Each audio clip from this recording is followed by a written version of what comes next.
Polyp works here. And I got a question for you. If you were to go on a vacation, where would you like to go? This is a statement said by Kuma at various points in the manga. What is so interesting about this gag, about this quote, is that it relates to his powers, right? It even relates to his design because the man has a giant reticle on his tracksuit. But from what we learned in 1095, it has a deeper meaning. In asking people where they would like to go, and then when they answer he sends them there, he's giving them freedom. He's giving them a choice to plot a destination, and Kuma, using his abilities, takes them there.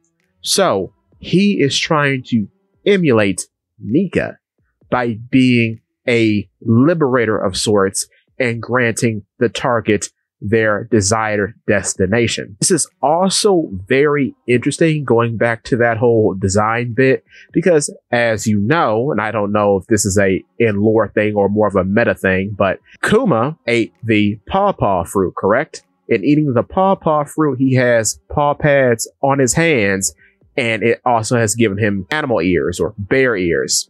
So this is the only paramecia that gives its user an animalistic trait. You ever think about that? And now we know from Nika, the fruit, it's a Zoan fruit.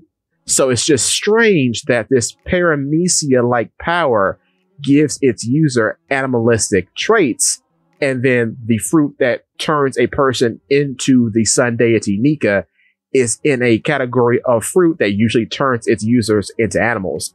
I just find that a very interesting parallel.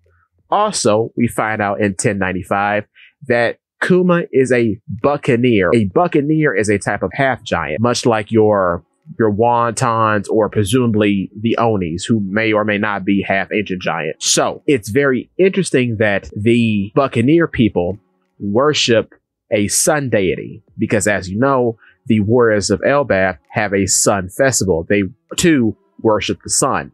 So it's a very interesting parallel that these half giants have a similar faith to the giants of Elbaf, who are pure giants. Another very interesting thing about Kuma that's become more and more apparent, even more so after 1095, is that look at his design again. He is basically decked out in sun iconography. Look at the reticle. The reticle looks like a sun. The paws themselves look like suns. So he was a sun worshiper from the very start. We just didn't notice. And then when you look at the powers not related to the pawpaw fruit, his whole pacifista set, he brings light, though it's a destructive light, but he brings light thanks to the Vegapunk modifications and making him a pacifista. He literally makes light like the sun.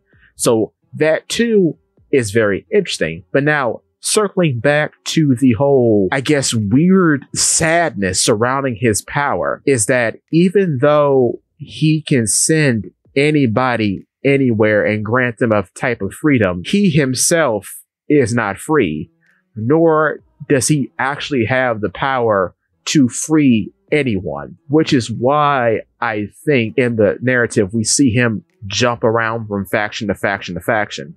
Because as a slave growing up as a child, he was not free. Then when he presumably meets Ivankov, as we see in 1095, which leads to the start of the freedom fighters, which leads to the start of revolutionaries, I think something happened between him and Ivankov specifically. And Ivankov, based on his showings in the manga, especially in Impel Down, he is a very morally gray character. So the world, the freedoms that he wanted to give people most likely did not align with what Kuma wanted. Kuma wanted true freedom for the world, most likely, seeing as how he was brought up believing in the Grand Liberator Nika. Ivankov doesn't seem to see things that way. And from what we've seen of Ivankov presumably has developed his own paradise where people can live out their freedoms. But he has also kind of presumably pushed those freedoms onto unreceiving individuals like Belet and impel down. So, and presumably Bellet's father and their kingdom. So that's what I'm saying.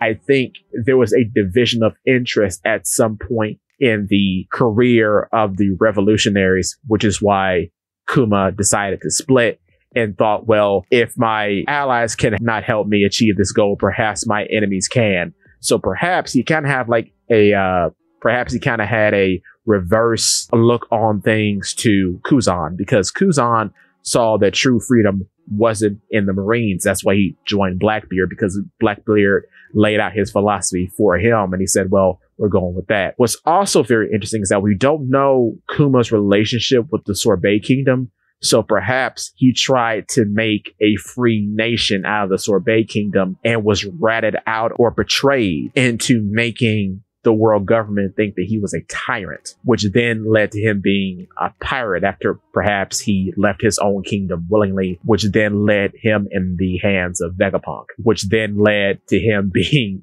a warlord. So it's all these sort of weird bits to try to make the world a better place.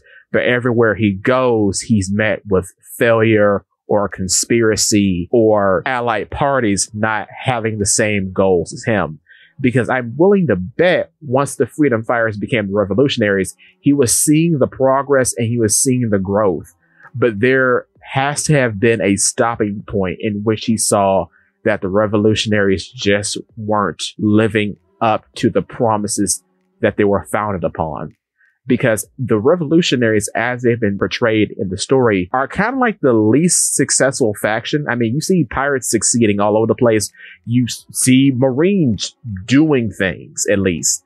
A lot of their W's have been recent. First one you could say was in Marineford, but they do things and they have power. The warlords, even though a lot of them have been thwarted by Luffy, the warlords have made headway in doing the things that they want to do. Some of them have completed the goals that they want to accomplish. Some of those goals have been stopped, but they've had more success than the revolutionaries. We don't know what the revolutionaries have even necessarily done. And then their leadership has been imprisoned, if we're seen Ivankov as a founding member, which by the talk with Vegapunk, he most likely is.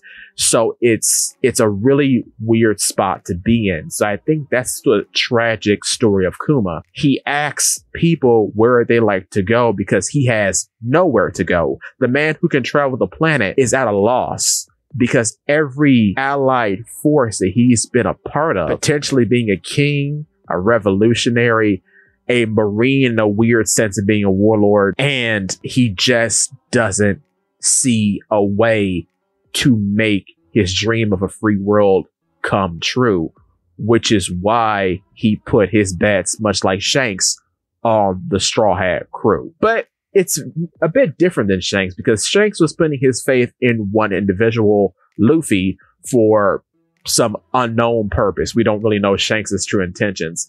But Kuma put his faith in the entirety of the crew and was so loyal that he stood guard for 2 years until they came back from getting stronger.